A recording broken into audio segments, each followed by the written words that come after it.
Warren from Massachusetts is recognized. Thank you, Mr. Chairman.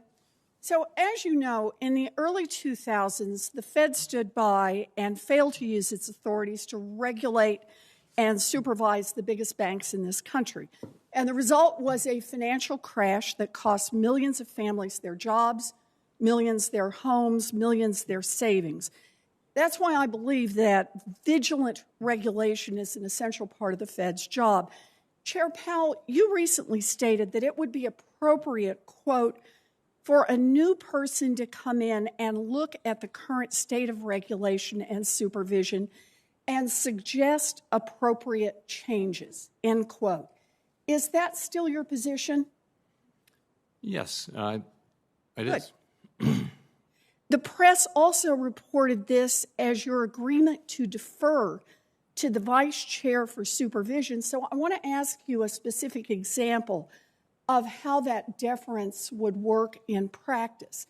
If you're confirmed and if the new vice chair for supervision suggests a regulatory action that you disagree with, will you bring that matter before the full Federal Reserve Board for consideration?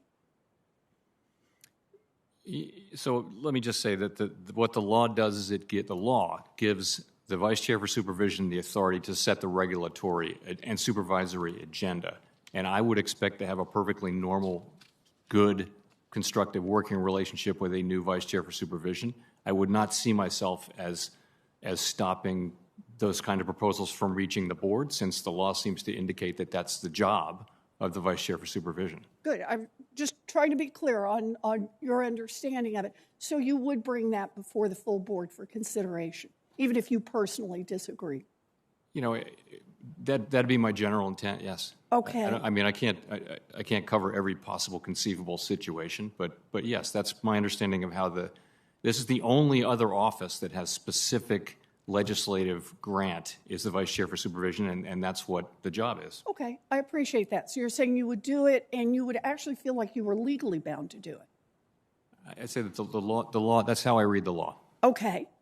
If the vice chair for supervision, which you disagree, such as undoing a rule that Vice Chair Quarles brought forth and that you voted in favor of it, what does it mean to defer under such circumstances? I just want to understand your thinking here. I don't think I used the term defer. You mentioned that was a press report. Yeah. You know, we're a commission structure. The person is not the comptroller of the currency, where they're the sole voice.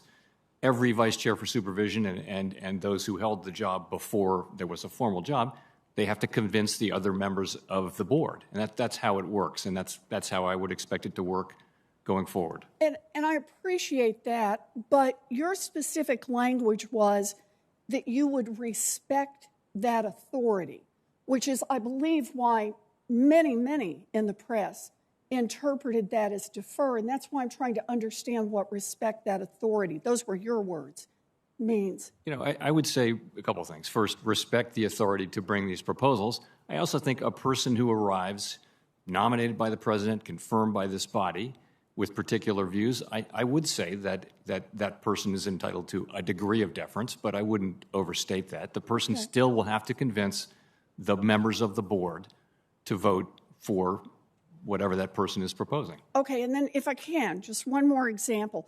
If the person in this role proposed new capital requirements to incorporate banks' exposure to climate risks, would you vote for that? Would I vote for that? I'd have to see what you're really specifically talking about. Okay. All right. It's very helpful. I appreciate your answers here. You know, during the last 4 years, while the Fed was chipping away at regulations piece by piece, new and emerging threats to our financial system continued to grow. I just think about the list right now. Climate change. Right now, climate change is on pace to depress the global economic output by as much as $23 trillion annually by 2050. Crypto. The market cap of cryptocurrency market is now $3 trillion, 6 times bigger than it was just a year ago. And this is explosive growth that is coupled with almost no regulation and no guardrails to protect either investors or our financial system. The crash scenario here writes itself. Non-bank financial institutions grow bigger by the day. BlackRock alone manages nearly twice as much money as the entire economy of Japan, while the Fed refuses to work to declare them a systemically significant financial institution. Growth in collateralized loan obligations, a new COVID variant, the list goes on. This is why I believe that the Fed must take a much more active role on regulation. Failure to do so puts our entire economy at risk. Thank you, Mr. Chairman. Senator Warren. Senator Haggerty of Tennessee is recognized.